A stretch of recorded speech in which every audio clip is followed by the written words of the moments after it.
Hello बच्चों, good morning everybody. तो कैसे हैं आप सभी लोग। एक बार बहुत बहुत स्वागत है आप सभी का हमारे चैनल JRM एजुकेशन अब में।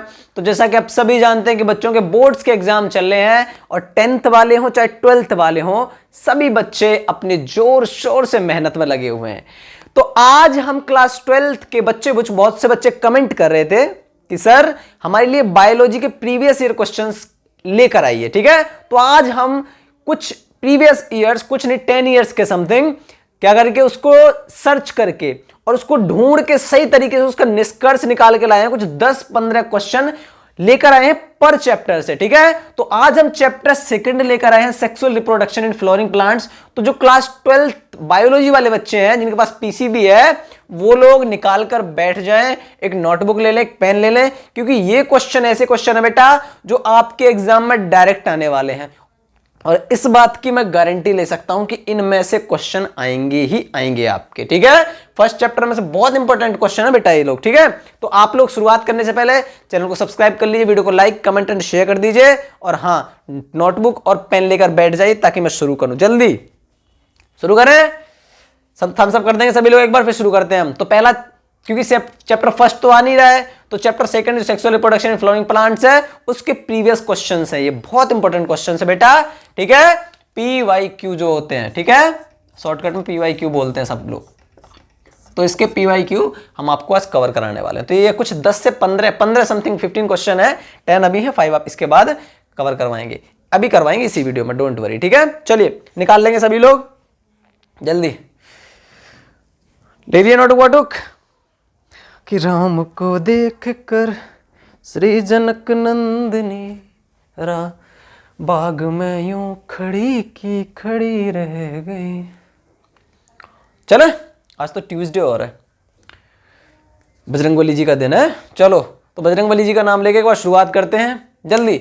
चलिए पहला क्वेश्चन देखेंगे सभी लोग, डिफाइन अपोमिक्सिस। तो देखो बेटा, अपोमिक्सिस को आपको डिफाइन करना है, इसकी आपको डेफिनेशन आ जाती है, शॉर्ट क्वेश्चन आता है। ठीक है, तो इसको आप अपोमिक्सिस क्या होता है उससे रिलेटेड आपको इंफॉर्मेशन देनी है। ठीक है, उसके बारे में आप जितनी भी डिटेल है पढ़ के जाइएगा, मोस्टली इससे डेफिनेशन वगैरह और इसके बारे में थोड़ी सी एक्सप्लेनेशन पूछ देता है। ठीक है, पहले वेरी शॉर्ट में भी आता था, लेकिन अब तो वेरी शॉर्ट आ नहीं रहे क्वेश्चन इस तरीके से, क्योंकि अब ऑब्जेक्टिव क्वेश्चन हो गए। ठीक है, तो अब शॉर्ट क्वेश्चन में आपसे इस तरीके से अपोमिक्सिस से क्वेश्चन पुट कर सकता है। ठीक है, चलिए सेकंड क्वेश्चन देखेंगे आप, डबल फर्टिलाइजेशन। बहुत इंपॉर्टेंट है बेटा, डबल फर्टिलाइजेशन से क्वेश्चन आपको लॉन्ग भी बन सकता है और शॉर्ट में भी बन सकता है। ठीक है, तो अब डबल फर्टिलाइजेशन पढ़ के जाइए, एकदम एक्यूरेट पढ़ के जाइए, इससे आएगा ही आएगा क्वेश्चन। ठीक है, तो डबल फर्टिलाइजेशन, अपोमिक्सिस हो गया और डबल फर्टिलाइजेशन दोनों कवर करके जाएंगे, दोनों इंपॉर्टेंट है आपके लिए, घबराने वाली बात नहीं है, एग्जाम इसमें से ही आने वाला है। ठीक है, चलिए एक क्वेश्चन जो बेटा आता है जो बहुत इंपॉर्टेंट, थर्ड क्वेश्चन आप देंगे, ये क्वेश्चन आता है सीड वगैरह से कि किस में इसके रीजन बताने होते हैं आपको। ठीक है,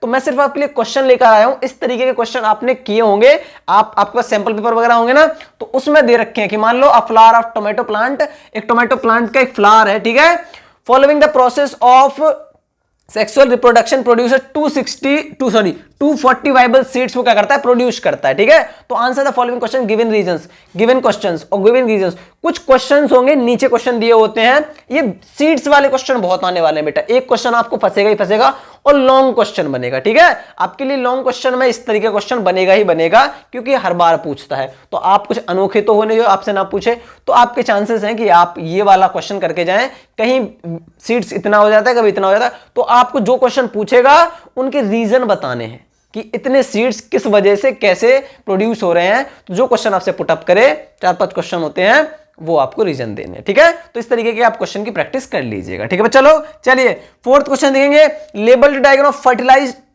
एम्ब्रियो सैक। बहुत इंपॉर्टेंट है बेटा, ये मैंने कहा ना, ये सारे इंपॉर्टेंट है। ठीक है, तो इसलिए मुझे हर बार कहना पड़ता है बहुत इंपॉर्टेंट, क्योंकि सारे इंपॉर्टेंट, क्योंकि मैं निचोड़ निकाल के लाया हूं। ये फालतू क्वेश्चन नहीं है, ये वो क्वेश्चन नहीं है जो एक बार पूछे गए हो या किसी एक 1 ईयर में पूछा गया हो। ठीक है, ये वो क्वेश्चन है जो हर साल पूछे जाते हैं। ठीक है, आपको आने ही आने हैं ये क्वेश्चन हर बार एग्जाम में। तो इस, क्योंकि आपको पता है कि sexual reproduction in flowering plants, ठीक है, ये बहुत इंपॉर्टेंट चैप्टर है ना, एक तो फ्लावरिंग प्लांट्स और एक ह्यूमन रिप्रोडक्शन वाला, ये दोनों ही चैप्टर बहुत ज्यादा इंपॉर्टेंट है क्लास 12th बायोलॉजी के। तो ये प्रीवियस क्वेश्चन, ये आपके वो क्वेश्चंस हैं जो हर बार पूछे गए हैं। ठीक है, तो आपको गारंटी के साथ ये क्वेश्चन करके ही जाने हैं, एकदम प्रैक्टिस कर लीजिए, ये आएंगे ही आएंगे। ठीक है बच्चों लोग, चलिए तो वो कह रहा है कि आपको डायग्राम आना चाहिए किस तरीके का, फर्टिलाइज्ड एम्ब्रियो सैक का ऑफ अ डाइकोट फ्लावर वाला। ठीक है, एंड और आपको पढ़ना क्या है उसके बारे and development of a mature embryo from this embryo sac. तो एम्ब्रियो सैक से, इसी एम्ब्रियो सैक से मैच्योर एम्ब्रियो कैसे डेवलप होता है उसके बारे में आप एक्सप्लेन करेंगे। तो ये क्वेश्चन बहुत बार पूछा गया, आप करके जाइएगा, ठीक है। चलो चलिए फिफ्थ क्वेश्चन देखेंगे, label the diagram of a sectional view of microsporangium. बहुत इंपॉर्टेंट बेटा, माइक्रोस्पोरेंजियम तो आएगा ही आएगा, इस बात की गारंटी ले लो, कुछ ना कुछ तो पूछेगा इससे, ठीक है, कि माइक्रोस्पोरेंजियम ये डायग्राम वगैरह आपको, तो आपको पहले तो क्या सेक्शनल व्यू ऑफ, एक तरीके से आपको सेक्शनल व्यू आपको पूरा अच्छी तरीके से डायग्राम आना चाहिए किसका, माइक्रोस्पोरेंजियम का, ऑफ एन एंजियोस्पर्म। पता है आपको एंजियोस्पर्म ही होता है, एंजियोस्पर्म में ही होता है माइक्रोस्पोरेंजियम, ठीक है। तो आपको इसका सेक्शनल व्यू। अब साथ में क्वेश्चन क्या करना है आपको, development of male gametophyte in the microsporangium. तो माइक्रोस्पोरेंजियम में मेल गैमेटोफाइट कैसे डेवलप होता है उसको आपको एक्सप्लेनेशन पढ़ के जानी है, ठीक है। पहले तो आप इसका माइक्रोस्पोरेंजियम का जो एंजियोस्पर्म वाला होता है, एंजियोस्पर्म में होता है ना माइक्रोस्पोरेंजियम, उसका डायग्राम करना है पहले तो उसे अच्छी तरीके से करके जाइएगा, ठीक है। और आपको डेवलप उसी माइक्रोस्पोरेंजियम के द्वारा मेल गैमेटोफाइट कैसे डेवलप होता है वो आप कवर करके जाएंगे, ठीक है। चलो चलिए, तो ये वाला डायग्राम आप करके जाइए। सिक्स्थ क्वेश्चन है, देखिए डायग्राम भी करवा रहा हूं, एक्सप्लेनेशन वाले क्वेश्चन बता रहा हूं साथ के साथ। चलिए सिक्स देखिए, difference between wind pollinated and insect pollinated. कई बार पूछा गया है क्वेश्चन, इन दोनों के बीच डिफरेंस पूछ देता है आपसे। क्या पूछ देता है चलो, डिफरेंस पूछ देता है कि विंड पॉलिनेटेड फ्लावर्स क्या होते हैं और इंसेक्ट पॉलिनेटेड फ्लावर्स क्या होते हैं, इन दोनों के बीच आपको डिफरेंस बताना है। ये कई बार पूछा गया, तो इंपॉर्टेंट क्वेश्चन है, ठीक है। बहुत इंपॉर्टेंट तो सारे ही हैं, पर कुछ क्वेश्चन ऐसे हैं जो पूछे ही जाते हैं, हर बार पूछे ही जाते हैं, ठीक है। तो आप एक कवर करके जाएंगे। तो डिफरेंस बिटवीन आपको बताने हैं विंड पॉलिनेटेड फ्लावर्स में और इंसेक्ट पॉलिनेटेड फ्लावर्स में आपको डिफरेंस बताना है, ठीक है। चलो चलिए अब नेक्स्ट क्वेश्चन देखेंगे। सेवेंथ क्वेश्चन क्या कह रहा है, ये वो प्रीवियस ईयर क्वेश्चन है बेटा जो हर बार पूछे गए हैं, इसलिए कह रहा हूं मैं पूछे गए, इससे एग्जाम आएगा ही आएगा। ये क्वेश्चन आपको आने ही आने चाहिए, ठीक है। अगर आप इतने क्वेश्चन करके जाते तो मैं कह रहा हूं 94 देंगे आप, ठीक है। चलिए फिलहाल तो आप कर लीजिए, diagrammatic sectional view of a mature and anatropous ovule and label it. देखो मैच्योर एनाट्रोपस का आपको डायग्राम सही से आना चाहिए और उसको लेबलिंग करनी आनी चाहिए, लेबल्ड डायग्राम आना चाहिए आपको तरीके से कि कौन सा पार्ट कहां पर है, ठीक है। तो आपको एक तरीके से लेबल्ड डायग्राम आपको करवाना है, किसका मैच्योर एनाट्रोपस का, ठीक है। तो मैच्योर एनाट्रोपस का आप लेबल्ड डायग्राम करके जाए, मैच्योर एनाट्रोपस ओव्यूल, ठीक है। तो ये आपको डायग्राम आना चाहिए, वो लेबल्ड डायग्राम आना चाहिए। पूछता है, बहुत बार पूछता है, और लास्ट ईयर कई बार पूछा है, लास्ट 3-4 साल से पूछता हुआ आ रहा है, ठीक है। तो अब mature anatropous ovule and label it, ये क्वेश्चन ऐसे हैं जो पूछ देते हैं, ठीक है। चलिए 8th क्वेश्चन देखेंगे आप, diagram of the transverse section of, आपको टीएस बताना है किसका, टीएस बताना है किसका, मैच्योर एंथर का, वो भी किसमें, एंजियोस्पर्म प्लांट में। किसमें, एंजियोस्पर्म प्लांट वाला जो मैच्योर एंथर होता है ना, उसका डायग्राम आपको टीएस डायग्राम होना चाहिए, ट्रांसवर्स सेक्शन वाला डायग्राम आपको सही तरीके से करके जाएंगे, ठीक है। तो टीएस आपको पता है ना, एलएसटीएस में डिफरेंस क्या है, ठीक है। चलिए तो अब वो तो आपको पता होगा, तो इतना ज्यादा डीपली बताने की जरूरत नहीं पड़ेगी, ठीक है। ये सब बच्चों वाली बातें हैं। चलो, transverse section of a mature anther of an angiosperm plant, तो आपको मैच्योर एंथर का टीएस बताना है जो किसमें होता है, एंजियोस्पर्म प्लांट में होता है, ठीक है। तो आप उसका डायग्राम वगैरह करके जाएंगे, ठीक है। 9th क्वेश्चन देखेंगे आप सभी, a fully developed embryo sac diagram, बहुत इंपॉर्टेंट है, करके जाइएगा। जो फुल्ली डेवलप्ड एम्ब्रियो सैक होता है ना, जब एकदम पूरी तरीके से डेवलप हो जाता है एम्ब्रियो, तो उसका आपको डायग्राम आना चाहिए, ठीक है। तो आप इसको कवर करके जाएंगे। 10th देखेंगे सभी लोग, 10th कह रहा है LS of pistol sowing path of pollen tube, बहुत बार पूछा बेटा, ये भी कर लेना, ठीक है। कि जो LS of pistol sowing path of pollen tube, जो क्या कहते हैं, पिस्टल जो है ना वो शो करता है क्या, पोलन ट्यूब का पाथ एक तरीके से दिखाता है ना, किसका, पोलन ट्यूब द्वारा के पाथ किस तरीके से जा रहा है, ठीक है। तो आप इसका डायग्राम आप करके जाइएगा, अच्छा डायग्राम है, पोलन ट्यूब के द्वारा आपको सही तरीके से बताया जा रहा है, ठीक है, डायग्राम। और ये एनसीईआरटी में भी दे रखा है, अच्छा डायग्राम, एनसीईआरटी तो सभी दे रखा है। मैं कह रहा हूं 12th की एनसीईआरटी से अच्छी तो कोई बुक ही नहीं है, ठीक है। बायो की हो चाहे केमिस्ट्री की हो, फिजिक्स की तो चलो फिर भी ऐसा लेनी पड़ती है, बट फिजिक्स भी बहुत अच्छी है, ठीक है।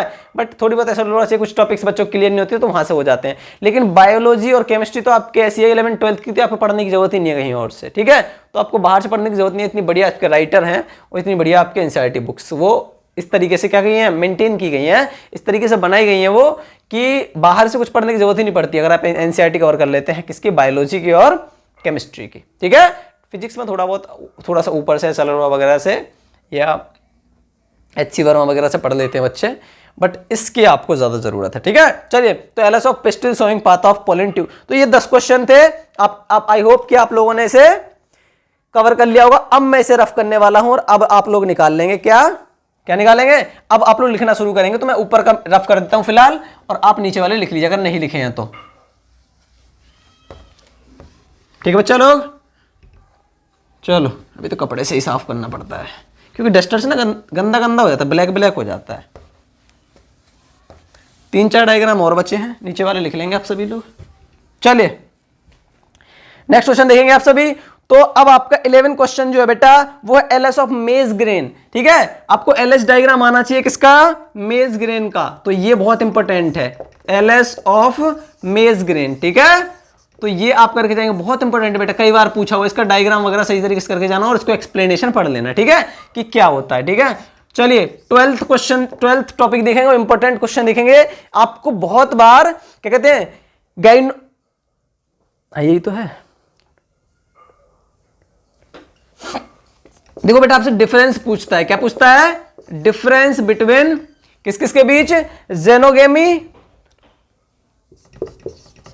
कई बार पूछा भी है बेटा, कई बार पूछा है, जेनोगेमी एंड गैटोनोगेमी।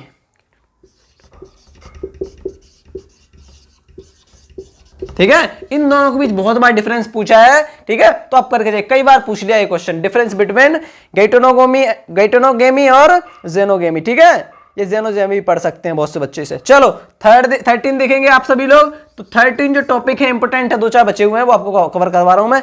डिफरेंस बिटवीन किसके? एनाट्रोपस। अच्छा ये तो आपको करवा दिया मैंने, एनाट्रोपस और व्यूल वाला क्वेश्चन करवा दिया है ना, हाँ सेक्शनल व्यू ऑफ करवा दिया, तो आप इसको मत करिएगा। चलिए एक दो आपको जो करने हैं, डायग्राम ऑफ ग्लोबुलर एम्ब्रियो, ये आप कर लेना।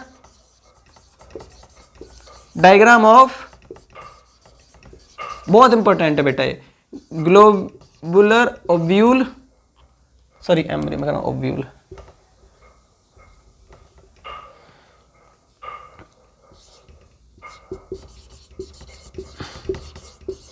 एंड एक और डायग्राम आप करके जाएंगे डाइकोट एम्ब्रियो का। तो मतलब ये दोनों आपको एम्ब्रियो करके जाने हैं, डाइकोट एम्ब्रियो। किस किस का डायग्राम करने हैं आपको? एक तो ग्लोबुलर एम्ब्रियो का और एक डाइकोट एम्ब्रियो का। ठीक है, 14th क्वेश्चन आप देखेंगे और टॉपिक इंपॉर्टेंट है। आप डिफरेंस पढ़ लेना किस किस के बीच? Perisperm, endosperm and pericarp. क्या क्या? डिफरेंस बिटवीन, इन तीनों के बीच आप डिफरेंस पढ़ लेना। क्या क्या? इन तीनों में से किसी भी दो के बीच पूछ सकता है। ठीक है, तो तीनों पढ़ लेना आप, पेरिस्पर्म, पेरिकार्प एंड एंडोस्पर्म। इन तीनों के बीच आपसे क्या पूछ सकता है बेटा?